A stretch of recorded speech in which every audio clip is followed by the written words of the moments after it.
excited, and I have to confess that it's not an easy job to talk about jellyfish and presenting things in a room full of experts. So I feel like a jellyfish in the sea of expertise here.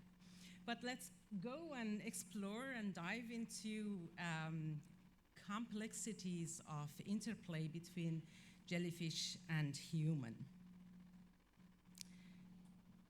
And it works, that's perfect. I think the first interaction between jellyfish and human happens maybe when our ancestors saw a jellyfish, a creature outside, ran back home, and wanted to describe this thing. Thank you. Either by using words or maybe pantomimes. That is my imagination.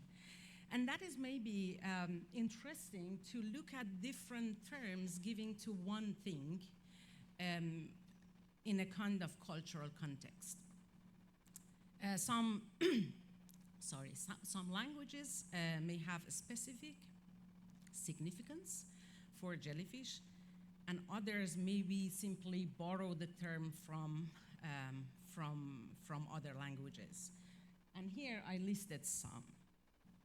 The common name we're using as jellyfish is referring to the English word combining jelly and fish together. But most of European-based languages were using term from Greek mythology like Medusa. It is like from Russian language down to Spain. There are similarities here, maybe the dialect changes. But if you go to and explore other nations, like Asian one, you will see fully different context given to jellyfish. I'm Persian German, and we use the term bride of the sea for a jellyfish. In Indian, we listened yesterday that it is called Huchi. I hope I'm right, Biju? The Indian term? And in Chinese, they call it mother of water, as I understood, and I hope I'm right. Yes? And in Japan, also giving the moon seas. I hope I'm right. If not, just approach me later. That is the result of Google. Blame Google. But the oldest known capture of jellyfish in human history might start also when they started to draw jellyfish and use art in describing what they saw. Maybe one of the oldest examples is the rock cave in Argentina. We might not agree about the accuracy of seeing jellyfish on this cave, but that might be an indication of early human encounter with jellyfish. I hope we get more caves coming out of water in future with creatures like jellyfish. Knowledge from the sea comes from seagoing people and fishermen mainly. Although there were creatures like jellyfish without economic meaning or value, but still this folk biology formed a part of local population knowledge that is reflected also in different languages, as I mentioned before. It also rooted in local knowledge, like in South Sweden. Line recorded the local name of Brännvabbel to Cyanea, which is the, they claim that when they get Cyanea in their nets, they bring it back and they let it drying on their nets. And they use Cyanea for a powder to sneeze. Also, other folk named them differently. Moon jelly, for example, in Skagen, was named because its arrival was at the same time when eel fish arrived to their harbor. And that is why they call it eel wobble. Other nations, like Portuguese, also named, the fishermen named Portuguese man o' war because the perception was different when they saw this floating jellyfish around. That's quite a nice science to go and dive into different meaning given to different things. Faroe Island people calling jellyfish whales vomit. It's still not very clear if there is any taxonomic differentiation between what they saw as whale vomit to jellyfish, similar things that they saw, but there are some association that you can pick up from the literature. Have been used as to forecast weather I think that was also Faroe Island, where they could predict how it might be in the next day if they see some aggregation of jellyfish coming to the coast.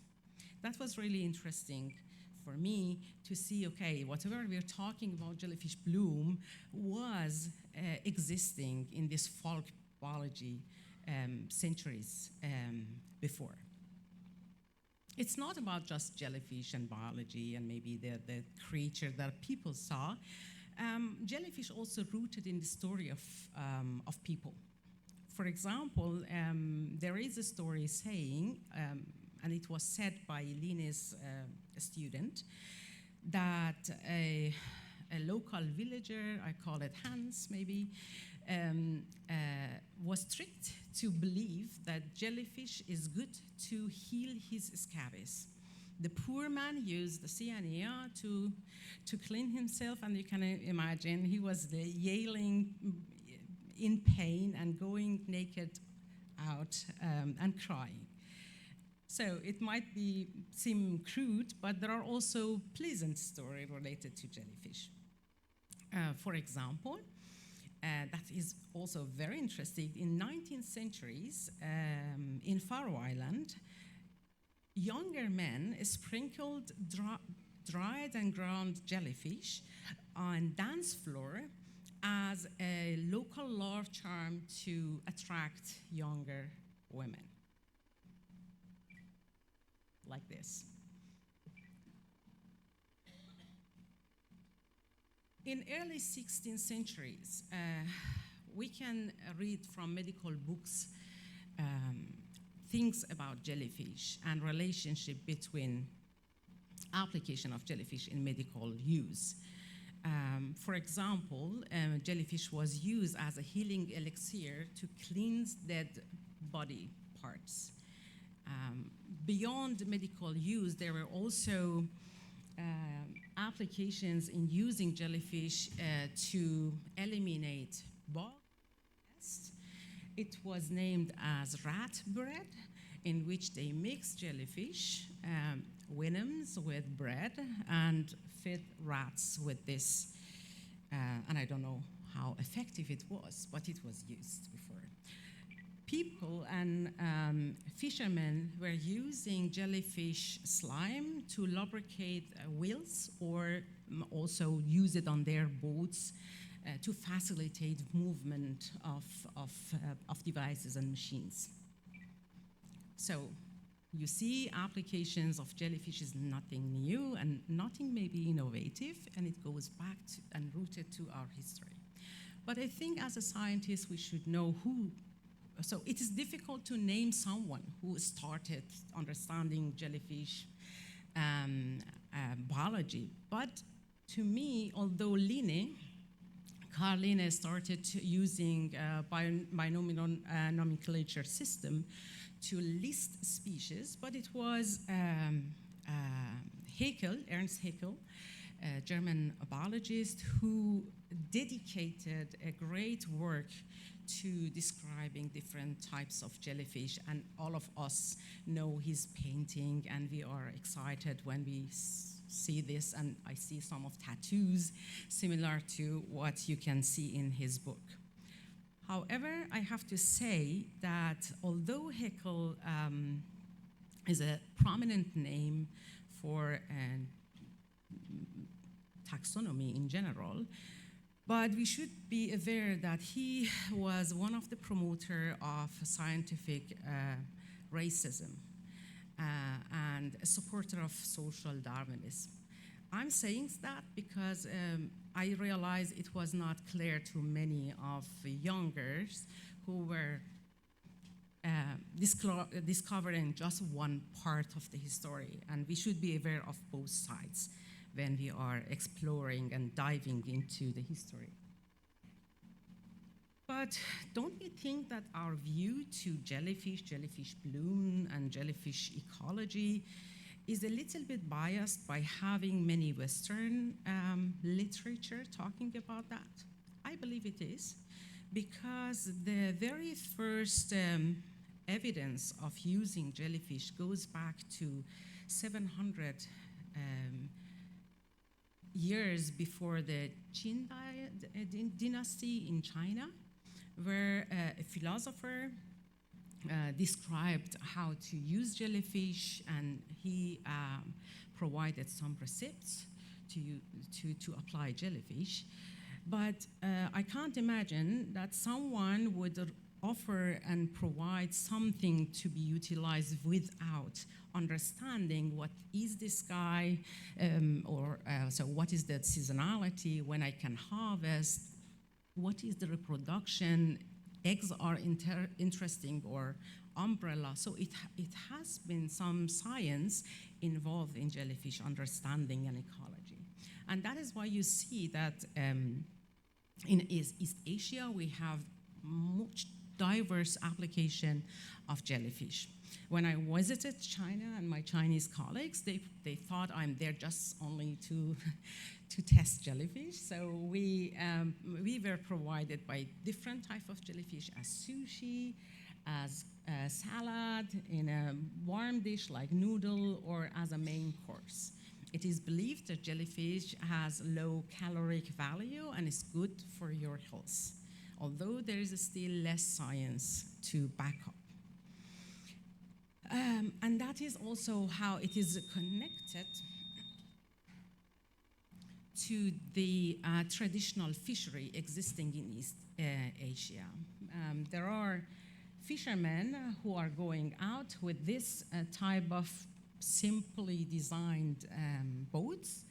They take jellyfish one by one by a net, by a hand net, bring it back directly to the site when they have in local fishery villages, or they build this huge ponds, they call it ponds, huge aquaculture site next to the sea, which is not too deep, it's 1.5 to 2 meters deep, and then they try to have a multi-trophic aquaculture, including jellyfish. So when the demand increases, then the market goes beyond borders, and that is what we see also, how jellyfish fishery in the world is increasing. Data goes back to Luca's paper, and I'm sure if someone should update the data, there will be much more. And you see that East Asian also exploring other areas of the world, going to the Pacific and Atlantic side as well. Nations also come without any self-application or need to use jellyfish are also coming to this market. So here is a graph showing that, so maybe this one, showing how trawl fishery is now taking cannonball, a pure harvest, I would call it, from the US coast. that's amazing to see how huge is the harvest. But the challenge is to have supply chain already ready, because we are talking about kind of fragile creatures, and so they are treated. Different parts are taken apart because different parts have different monetary values. So the tentacle, as I understood, is more expensive than the umbrella. And then, so what they do, they wash it and dehydrate jellyfish immediately by putting them in salt boxes like here, and then they get ready for transport back to China or East Asia. So, and that is what they called the $1 million fishery. So that was a suggestion to think about why not adapting our existing fishery to something that the fishermen could benefit more. So in the season where there is a traditional fishery like this one, so they go for fishery, and then off the season, which is the case in many areas, they also change to jellyfish fishery. But climate change is ongoing. Habitat, we are damaging many habitats, and the figure here shows how opportunistic jellyfish might benefit from all these ongoing changes. I have to say something which is very important. When we are talking about jellyfish utilization or fishery, we should know that jellyfish in general refers to a group of more than 1,000 species. Here, we should talk about what kind of species we are talking. So don't read me wrong. So I'm talking about opportunistic jellyfish that might also benefit from changes, mismanagements that we have in the world. And that is a trend that you see worldwide. You know all that we still do not have robust data to support it, but that is a trend. And I can see from the area where I'm coming, and when I go and sample jellyfish in fjords, it is like a soup. So there are good examples supporting this increased trend of jellyfish worldwide. And with increase of their biomass, it is also connected to social and economic changes. I believe I can't go to the next one, no. Because here I want to show you what is the extent of jellyfish damage that we're talking. So I just keep it here as a non-presenter mode. So here is a desaline site in Israel, where it was filled by jellyfish, they call it attacked. And then once jellyfish go into the site, they have to close everything and then clean it. And it takes them maybe a week, and which also brings or has a huge economical damage to the industry. So, back.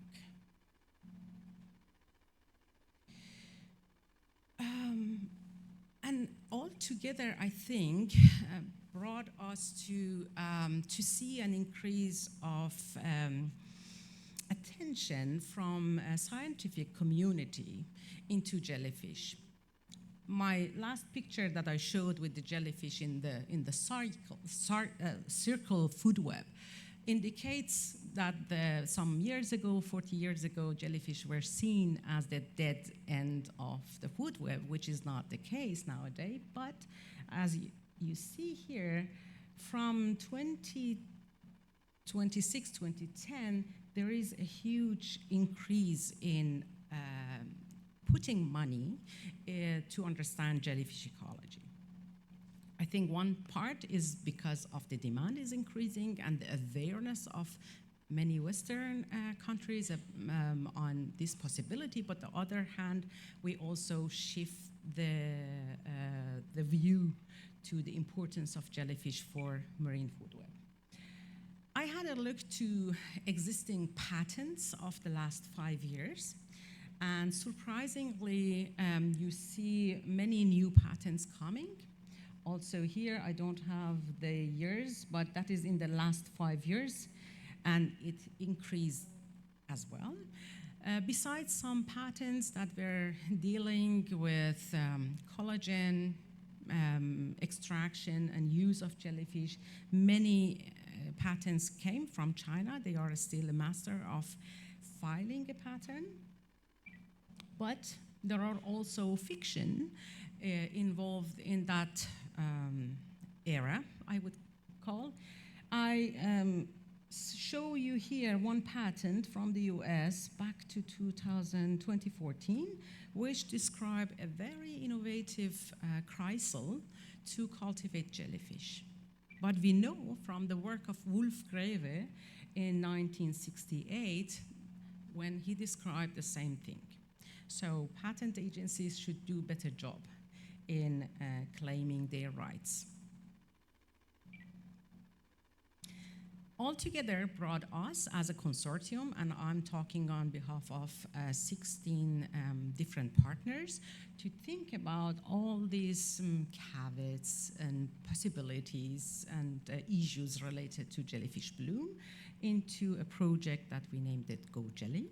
In Go Jelly, we wanted to understand if we can think of applications from surplus biomass of jellyfish in using in biotech innovation like cosmetic, nutraceuticals, or medical branch, or using jellyfish slime to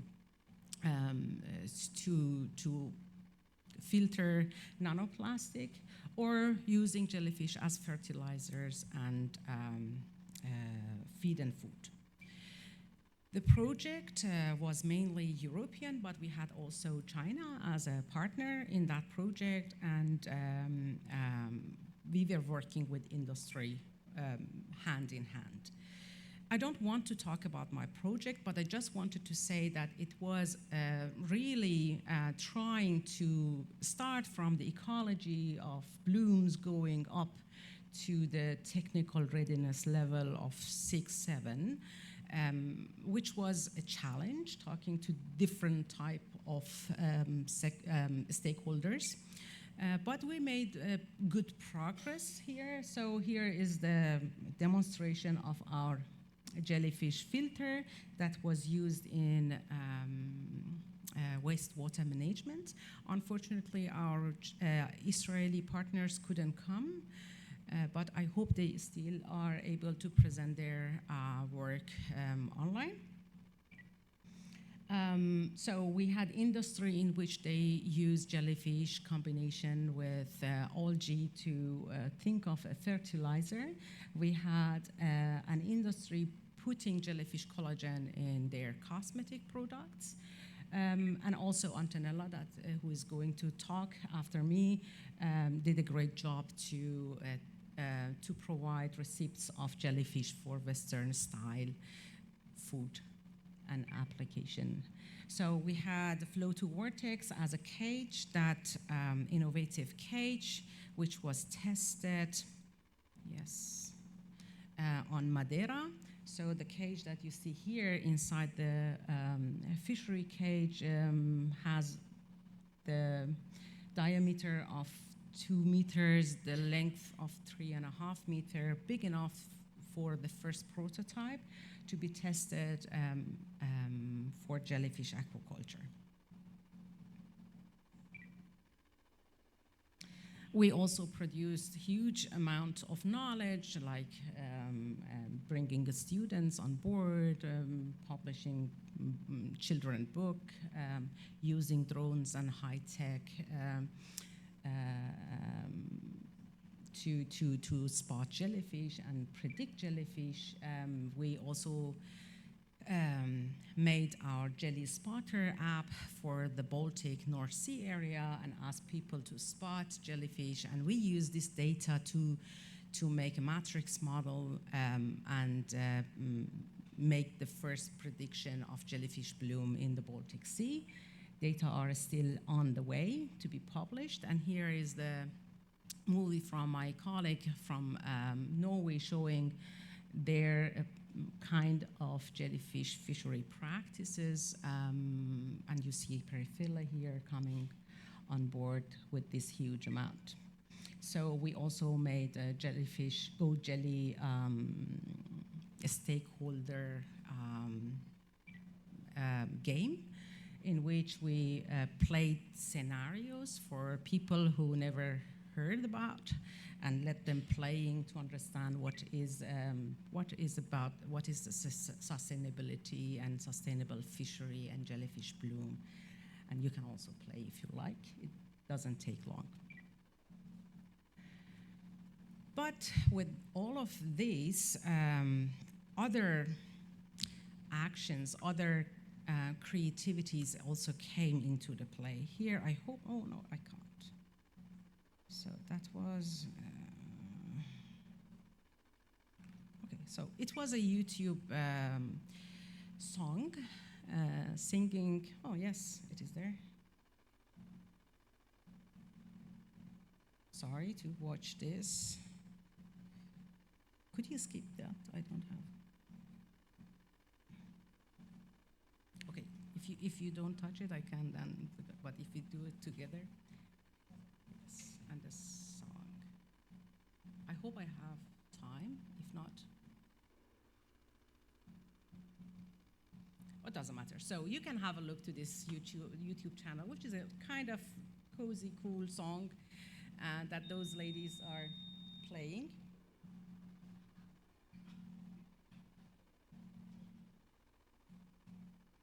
It's okay. Good. So I don't have sound here. Oh, okay. Good. If we touch it together, yes, very good.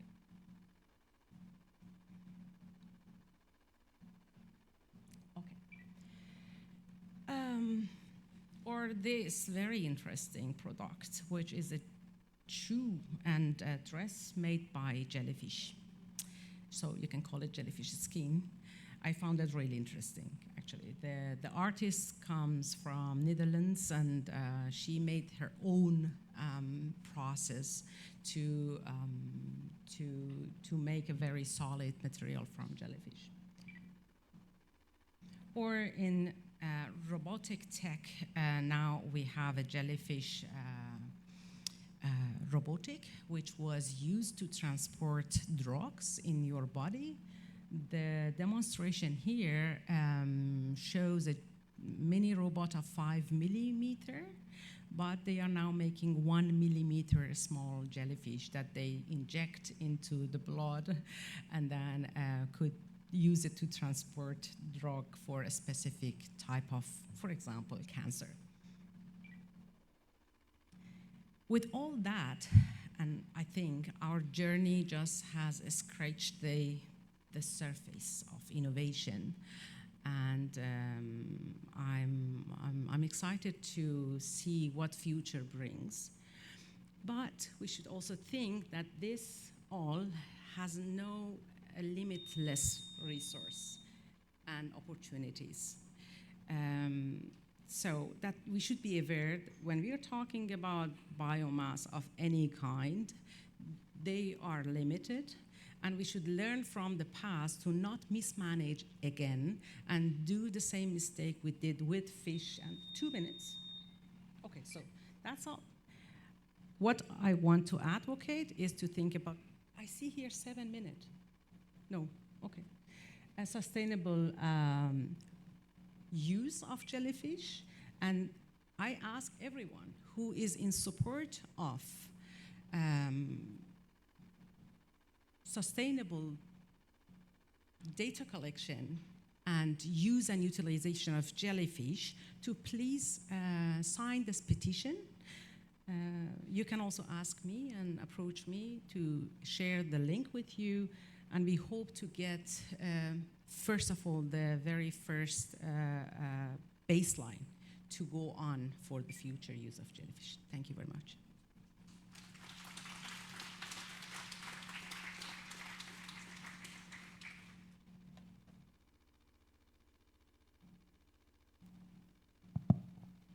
Thank you, Jamileh.